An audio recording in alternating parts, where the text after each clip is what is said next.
Good afternoon, and thanks for joining us today. We are really excited to tell you, or that you're joining us, and that you wanted to learn more about our recent amazing trip to Germany to visit EuroShop, as well as assemble with our international partners, the Ebeltoft Group. So let's jump right in.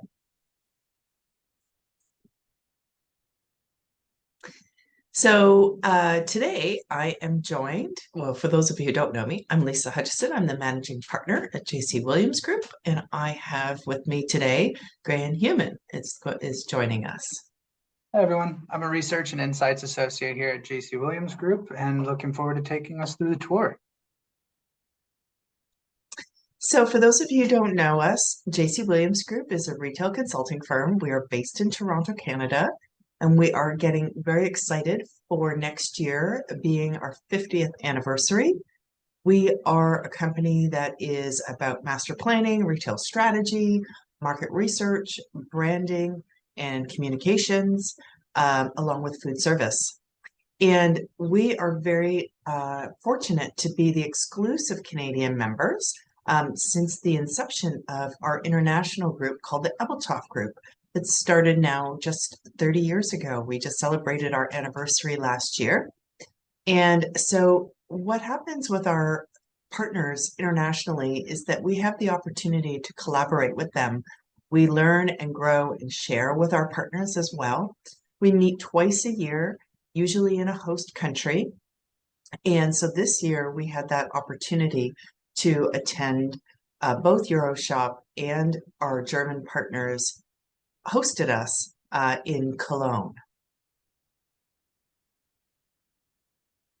So as I mentioned, we had the opportunity for twofold. One was to attend EuroShop, which is the world's largest retail show. It is so large, it only takes place every 3 years. We firmly believe it's because it takes that long to actually curate the show, but we'll get to a little bit more. Graham's going to talk a little bit about a bit more detail about EuroShop in a few seconds. EuroShop was actually took place in Dusseldorf, and Dusseldorf is a very famous German city, really known for its trade shows, but also for fashion. And it's home to over 600,000 people, and it's a major shopping destination. There are, in total population in the surrounding area, almost 3 million people that come into Dusseldorf to do their shopping and so on. We had the opportunity to visit one of the major shopping areas in the city that is known as their luxury mile.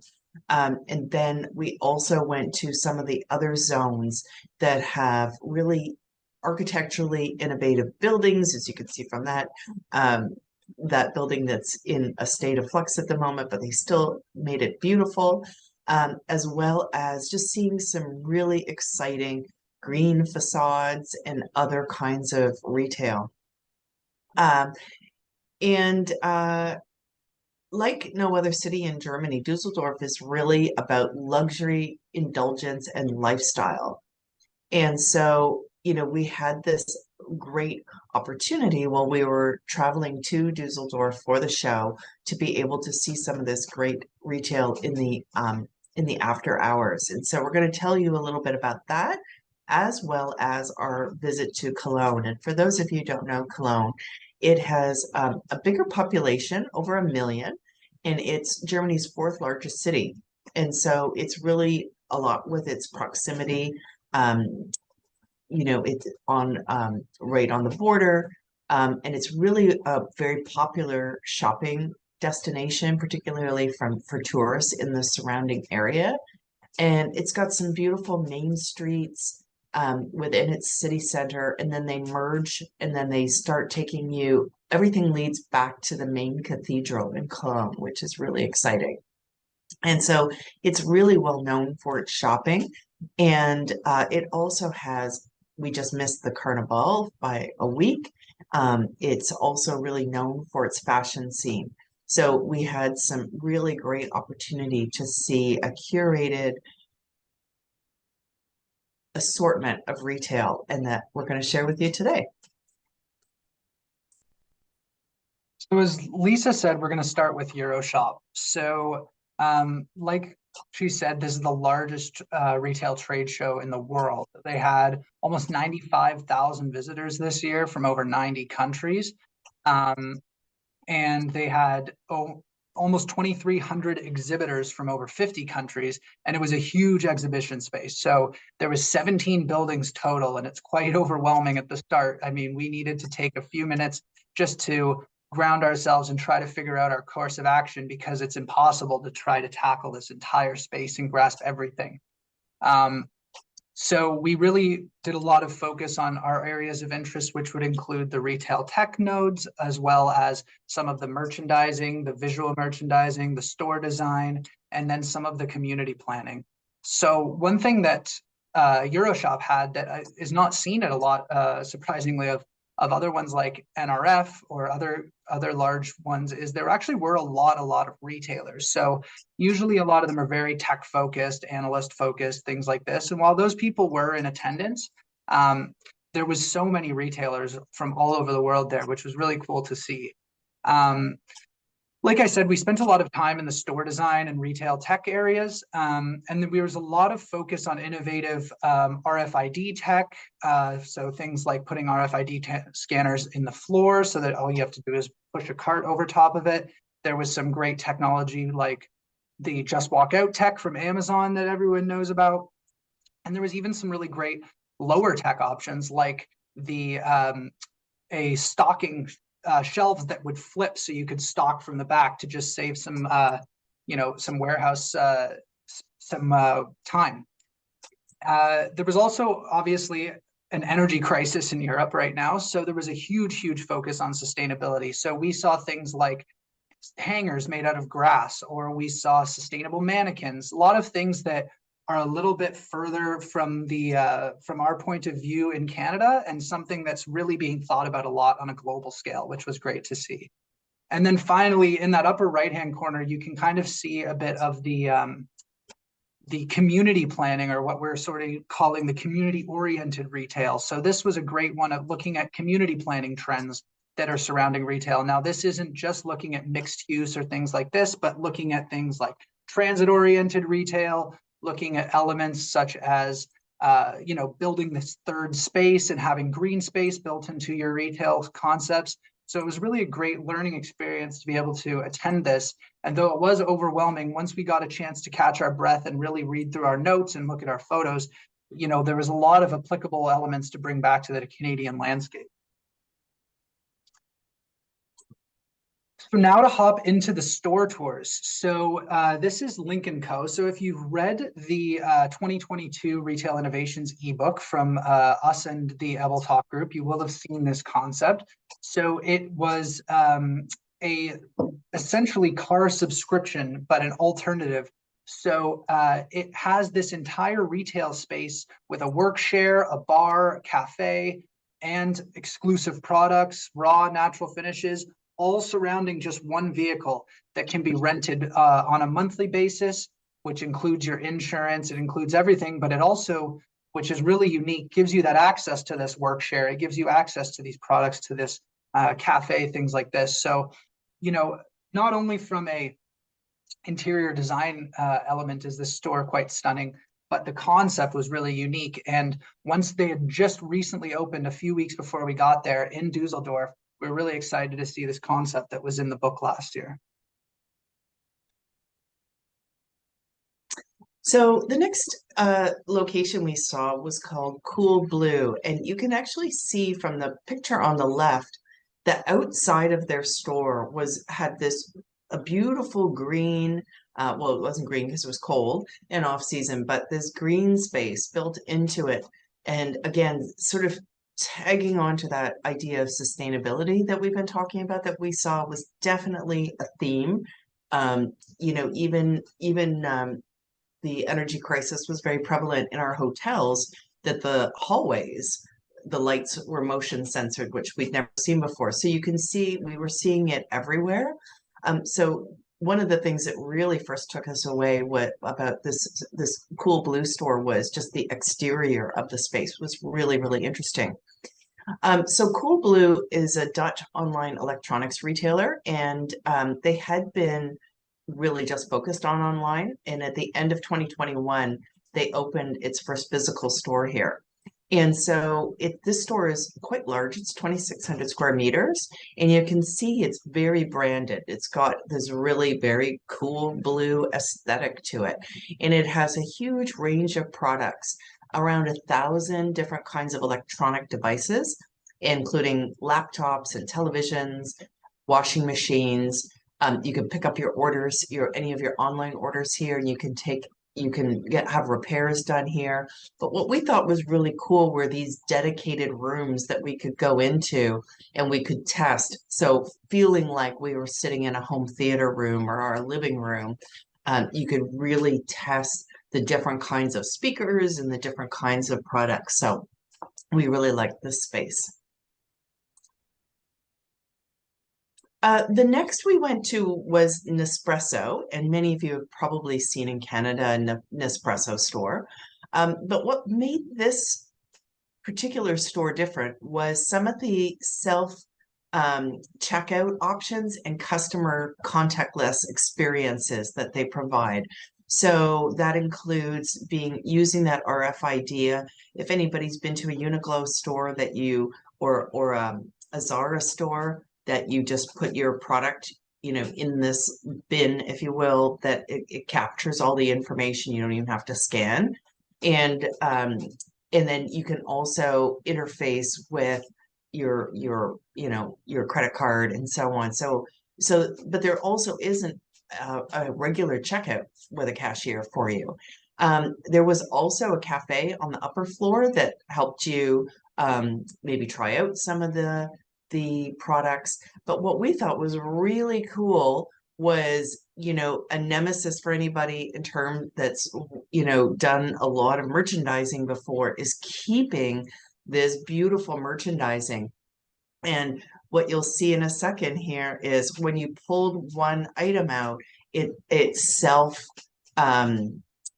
self-faced, I guess, if you will. So if you just roll the video, Graham.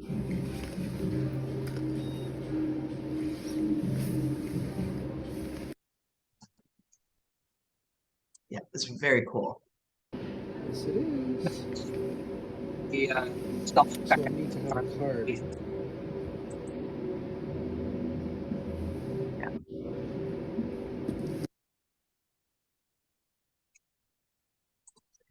So from there, we found ourselves at a cosmetic chain called Douglas. And it was it was this beautiful store over 2 floors. And it just took the spa experience and the cosmetic experience and really intermixed them with having these rooms on the second floor that was dedicated for these spa services, manicures, pedicures. They also had an office that there was somebody that could do non-invasive procedures. And this store had just opened in 2022. And so it was really exciting to see, something on a main street that was taking that spa and cosmetics and elevating it with a little bit more of a service offering. So now we're moving into Cologne. Now, this was one of I think, our favorite concepts that we managed to see while in Germany. So this is the Globetrotter, which is an outdoor oriented retailer, similar to a MEC or to a Sale or REI, anything like that. Now, this is the largest location that they have. This one's 7,000 square meters. Now, this had experiential retail to the max and done incredibly, incredibly well. So not only did it have a large pool to be able to test out all your water-based products, your stand-up paddles, your kayaks, things like this, but it also had a covering that would help for hosting events. It had a walk-in fridge that you would be able to try out different coats. It had a dark room to try out different flashlights. It had an entire room dedicated to rock climbing. It really, really thought of every single element that these outdoor-oriented shoppers would be interested in.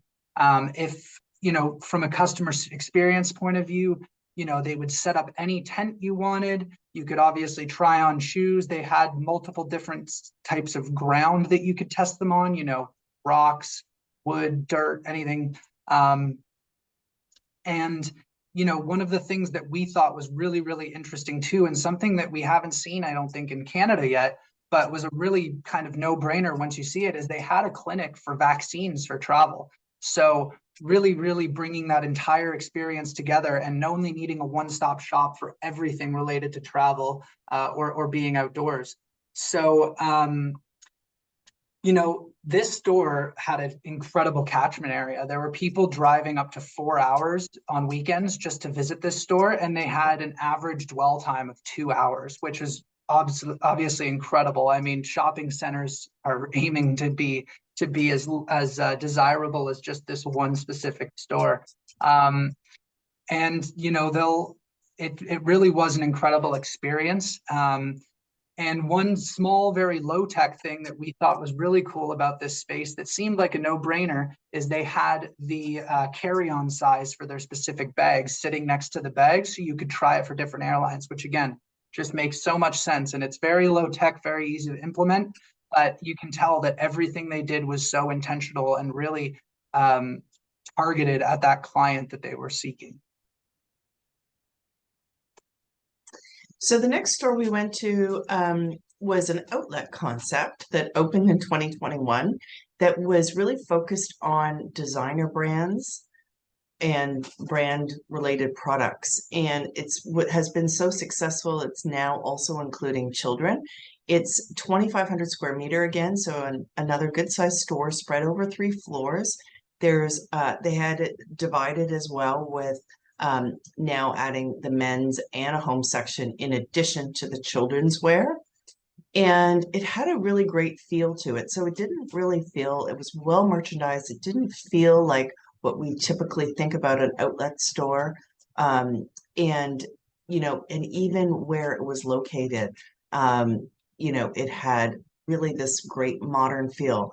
What was really amazing is some of their metrics. And they shared with us that this particular store does over 1.4 million transactions a year. It has 160,000 visitors a week, and it has an 18% conversion rate. Some really amazing some metrics in terms of its overall performance. So next we move into OB Mock Bar. So for those who don't know and who haven't spent a ton of time in Europe, OB is actually a hardware DIY chain. They have over 650 locations in Europe, but it was originally founded in Hamburg in Germany. So the Mock Bar is a really unique space that was their smallest format and opened just over a year ago in the city center of Cologne. So it offers DIY concepts. It has a permanent range of these products, but it also, which is the really innovative part, as you can see here, is really designed to host events. So there's these free events that they'll host, teach you how to build small things. Even while we were there, they had just completed something where they were building very small little planters. And, you know, this store is really unique in its flexibility to be able to sell product, but also host these events. And the basement level, I mean, speaking about product range, it was where the majority of the products were housed, but it was really tailored to being these inner city needs. So all these concepts that are really applicable to small spaces rather than these giant, you know, say a giant mansion in the suburbs. It was really, you know, these small compact things that would help you do the small repairs needed in a condo or an apartment. The next concept we went to visit was called Shaping New Tomorrow, and this is a men's store. This was the second German store for this Danish brand, and it's really designed around nature. It's very focused on comfort and upcycling, and you see it everywhere. You see it in the design, you see it in how the store is built. And you see that, you know, it's very green and very infused. You see signage that takes you through the whole life cycle of the product.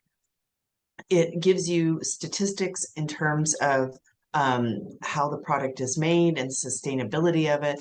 It's built in with storytelling, and it has all kinds of other digital elements that really take it to a next level, including digital panels in the fitting rooms. And I'll tell you that the staff in this store was probably some of the best customer service I've seen in a really, really long time. They were passionate about the product, they were passionate about customer service, and it was an amazing experience. So the next concept was Dilla and Camilla. So this was a Dutch, another Dutch company, but opened in the fall of 2022 in Cologne. And it's designed to sort of be this little oasis of calm in a pretty otherwise hectic city center. They have a huge focus on sustainability, and there's almost no packaging throughout the store, which is a really great concept when we're thinking about waste associated with retail. So this is actually one of the stores that we all visited where a lot of people bought something. I mean, we were there for longer than we'd anticipated because we ended up making a lineup of all the various Ebeltoft members wanting to buy some soaps, buy some books, things like this, some plants. And, you know, one of the things that we really loved about this store too was its merchandising. It was incredibly impressive. The music fit very well. It really did create a unique experience that was unlike the other ones we were seeing. And one of my favorite, personally, merchandising selections that they'd made was for certain categories like kitchen, home, whatever. They would actually merchandise by material rather than products. So it was getting this cohesive design language. You know, here's all your stainless steel product, here's your bamboo product, here's your porcelain product. It was really a great visual representation. It allowed you to really build out their ecosystem and take it home with you.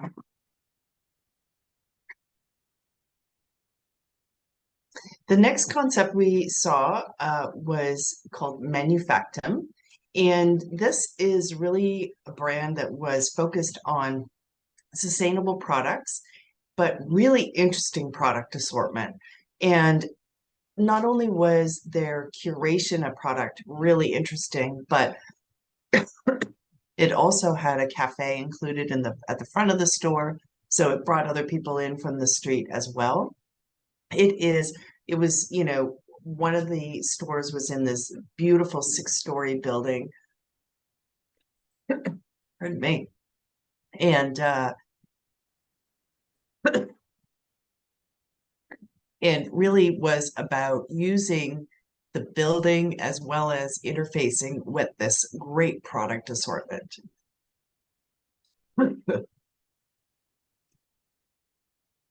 So the next store that we went to with our Ebeltoft group was Myers, which was a very large bookstore in the popular shopping district in Cologne, this sort of main pedestrian street.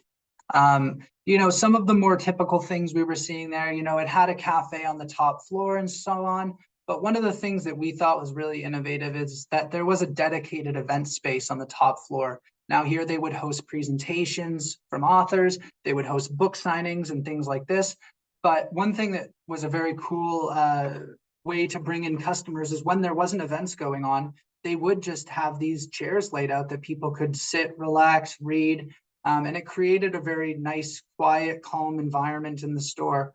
And it was a really, really great concept of what certain, you know, bookstores really could achieve if with some small tweaks. All right, so the Levi's store. Now, Lisa and I visited this on our own, and it was really a great concept. So the store in Cologne had a pretty normal Levi's store feel on the main floor. But when you went to the bottom, there was this dedicated personalization zone that was really unique. So, you know, some of the other Levi's stores do have tailors and things like this.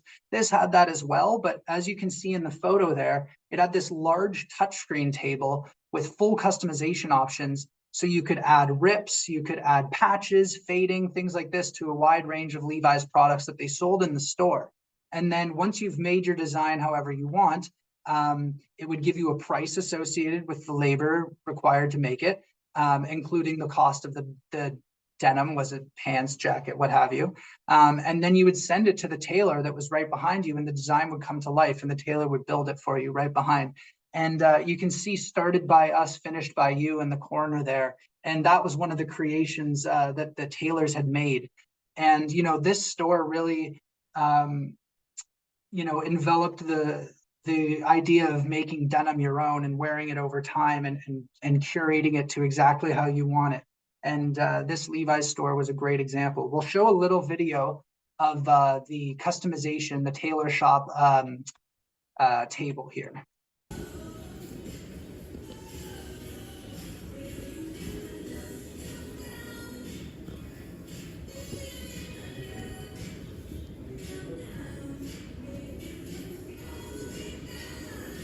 So there you can see we've taken a patch, it added 10 euros to the price.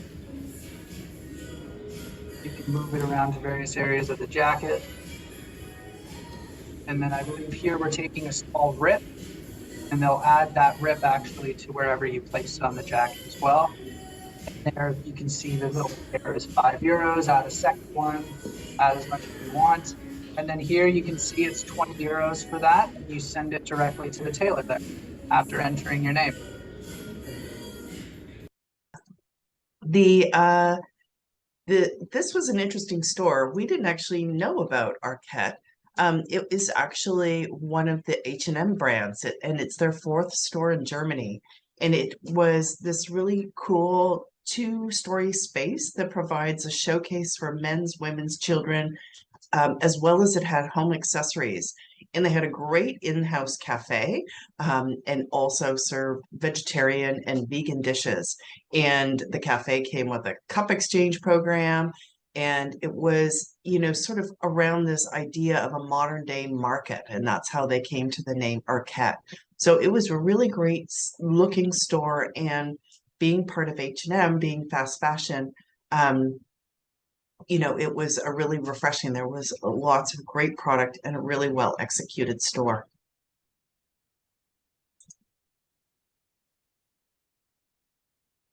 Okay, and on to our final one, moving into the grocery sector here. We have the Riva Pick and Go. So this is a large grocery chain in Germany. They are really everywhere. They have urban oriented stores. They have really large supermarkets. But this one was really unique because it offered a hybrid shopping experience. So, you know, it had the typical things we would see in Canada, the self-checkout, the traditional checkout. But what it did add was this this in-store app checkout. So you were able to scan your items all with your phone, pay on your phone, and leave by scanning again. So it really was a very, you know, unique experience for this urban customer, and from a convenience standpoint as well. You know, this is a little bit of a lower tech option when comparing it to something like an Amazon Go, but by having it slightly lower tech, it's also a lower barrier to entry. So this makes it, you know, a really great concept that we, you know, could definitely see catching on more and more in Canada as we start to, or as grocery chains start to invest more and more into these types of technologies. It was really interesting for us to see as well, because we had featured their little traveling autonomous vehicle snack truck in last year's Retail Trends and Innovation book. So it was really great to see all the different ways in which their different concepts have all this innovation and technology baked into it. And even this year, we had a concept with an automated vending, essentially a convenience vending machine. It was an entire convenience store, but completely staffless, that would pack all your order for you. So, you know, Riva is doing some really incredible things in the grocery space for sure. So that concludes our tour for today. Thanks for following along. Did you know that JCWG Group and our Ebeltoft partners curate and host retail tours? So certainly in Canada, we host them ourselves, and we also collaborate with our international partners. So if you'd like more information, certainly feel free to follow the QR code, as well as we just recently received additional video from our Ebeltoft partners with regards to the store tour. So there is some great video, particularly on some of the concepts and Globetrotter, that you may find really, really helpful. So feel free to go over to our YouTube channel. It will be posted shortly on our social media, so you can follow it there as well. So thanks for joining us.